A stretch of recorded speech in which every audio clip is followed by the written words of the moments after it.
trigger lead is something the credit bureau, okay? The credit bureau is what is a credit bureau, Nathan? Just Yeah. Listen, we can't assume. Yes. So a credit bureau is a for-profit corporation. They may use the word bureau to make themselves sound very governmental. And they are subject to government laws no different than Benchmark Mortgage is subject to federal and state regulations. But they're not a federal or state-ran, chartered, or anything sort of organization. They're a for-profit data company, okay? So the big ones that you know of, Equifax, Experian, and TransUnion, are for-profit companies. What do they sell? You. They sell your data, and they do it on a regular basis. And one of the things they sell, and they've been selling for a long time, are these trigger leads. So what is the trigger? The trigger is you're working with your hometown lender or whoever it is you're working with, and as soon as we pull your credit with a hard inquiry, right, then the bureau knows. Okay, so a couple questions then. Number one, I would say is why isn't Credit Karma on your list of 3? Well, because they're not a credit bureau. They're not. Interestingly enough, they're a for-profit corporation, right? So they're sort of a public-facing marketing and advertising company who's really they exist because they're even buying data from the bureau. You go into their system and give them permission to access your data. But in the end, what they're selling, because Credit Karma is free, right? They're selling the aggregated data, the pre-screen information, right? You're basically enrolling to be pre-screened for credit offers via Credit Karma, which is why they have all these advertisers pop up to you. Right. And that's what they sell. So they're selling to the advertiser, right? Right. Same thing as a credit bureau. Credit bureau, we pay a lot of money, like 6 figures a month as a company, and that's probably on the low end, to the credit bureaus to be able to obtain the data that our clients allow us to obtain on them to pre-approve them or approve them for loans. Well, the bureaus have been basically, I don't know the proper saying for this, but they've been, selling us down the river? Okay.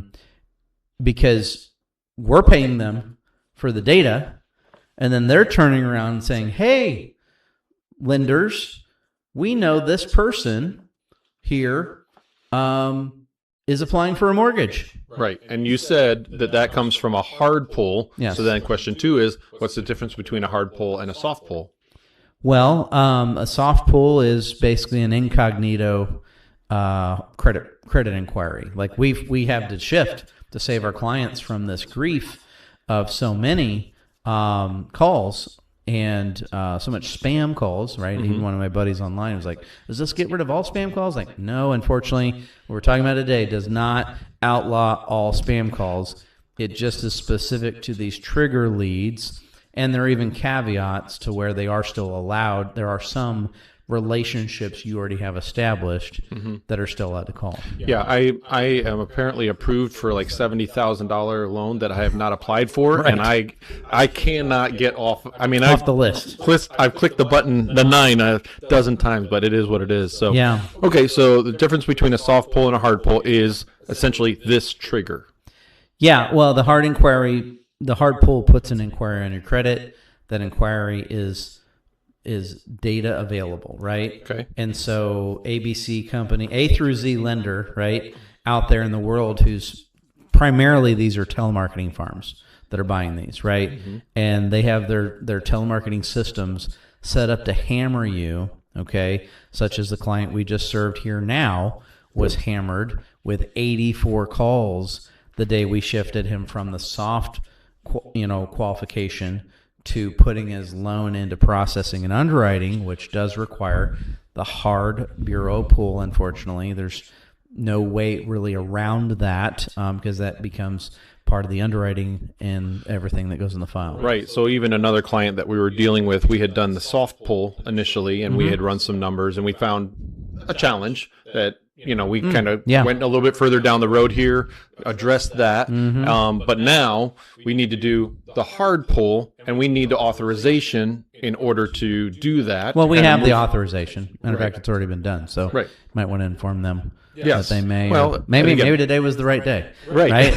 We're going to test the law for you. Right. We're you going to go. have clients, and that's going to be the thing. I mean, we all know these spam callers, and or maybe we don't know them, right? Because they're calling from random numbers. They're calling from all these things. Random number generators and Yeah, and these trigger leads for the mortgage industry have been doing the same. They're just like any other spam call, except for how they got your data. So what's changed, and with this law, is they'll no longer have access to your data